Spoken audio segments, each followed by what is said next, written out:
Ini adalah cerita kuno. Cerita Timun Mas dan seorang buto ijo. Dahulu kala, hiduplah seorang janda bernama Mbok Sirni yang tinggal sebatang kara. Ia sangat merindukan kehadiran seorang anak. Namun hingga tua, ia belum juga dikaruniai keturunan. Akhirnya pekerjaan yang melelahkan ini sudah selesai.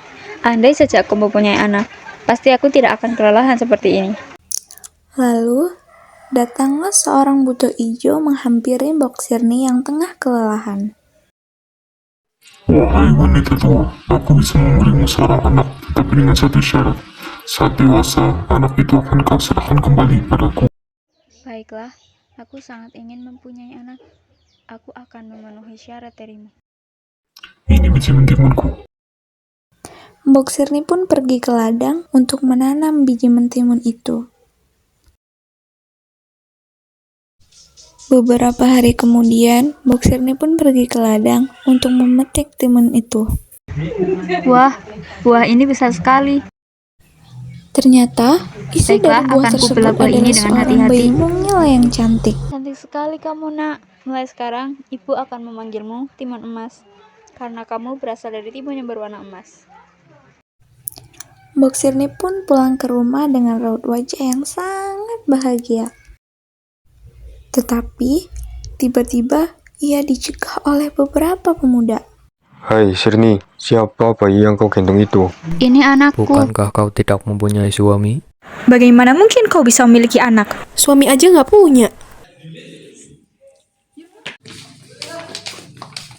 Tahun demi tahun berlalu. Timun Emas tumbuh menjadi gadis biar yang aku saja rajin yang dan menyapu. suka Ibu membantu pasti capek ibunya. dari kemarin menyapu. Tidak usah, nak. Biarkan ibu saja yang menyapu Tidak ini. apa-apa, Ibu. Baiklah, nak. Terima kasih ya. Kamu sudah mau membantu ibu.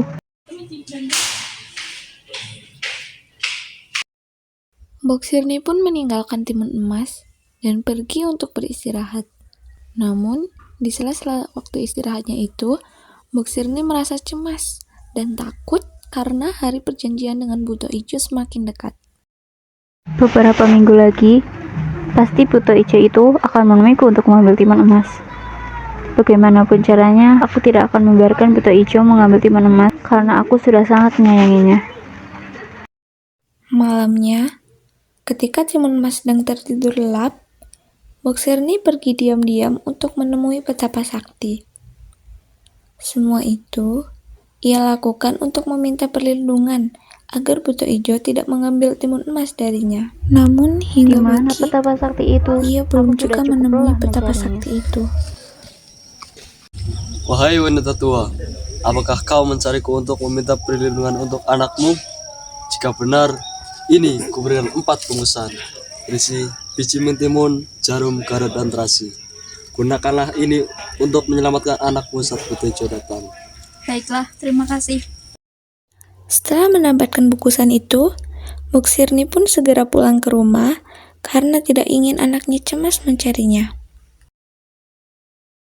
Ibu kemana saja? Dari tadi aku mencarimu. Maafkan ibu, nak. Tadi ibu ada urusan sebentar. Tibalah hari di mana buto ijo datang untuk menagih janji. Wahai wanita tua, keluarlah kau. Di mana anak itu? Mendengar suara buto ijo Pergilah, nak. tersebut, Bawalah Mbok Sirni pun bungkusan ini cemas. untuk melindungimu dari buto ijo. Tapi bagaimana dengan Ibu? Tenang saja, nak. Ibu tidak akan kenapa-napa. Mbok Sirni pun keluar untuk menemui buto ijo. Di mana kau sembunyikan anak itu? Kau sudah melanggar janji. Aku tidak akan membiarkan anakmu lepas dari genggamanku. Awas kau wanita tua. Buto ijo pun pergi meninggalkan rumah Mbok Sirni itu. Namun, ketika ia hendak pergi, ia tak sengaja melihat gadis cantik berlari keluar dari rumah Mbok Sirni. Tak pikir panjang, buto ijo pun segera mengejar gadis tersebut. Kemana kau akan lari, gadis kecil? Timun Emas pun teringat akan 4 bungkusan yang diberikan oleh ibunya. Timun Emas segera melemparkan bungkusan pertama berisi biji mentimun. Lalu Timun Emas melemparkan bungkusan kedua dan ketiga yang berisi jarum dan garam. Ajaib, bungkusan terakhir membuat buto ijo langsung tergeletak lemas. Makasih Tuhan, Engkau telah melindungi hamba. Seindah serta tulus cintanya, bersinarlah terus sampai nanti.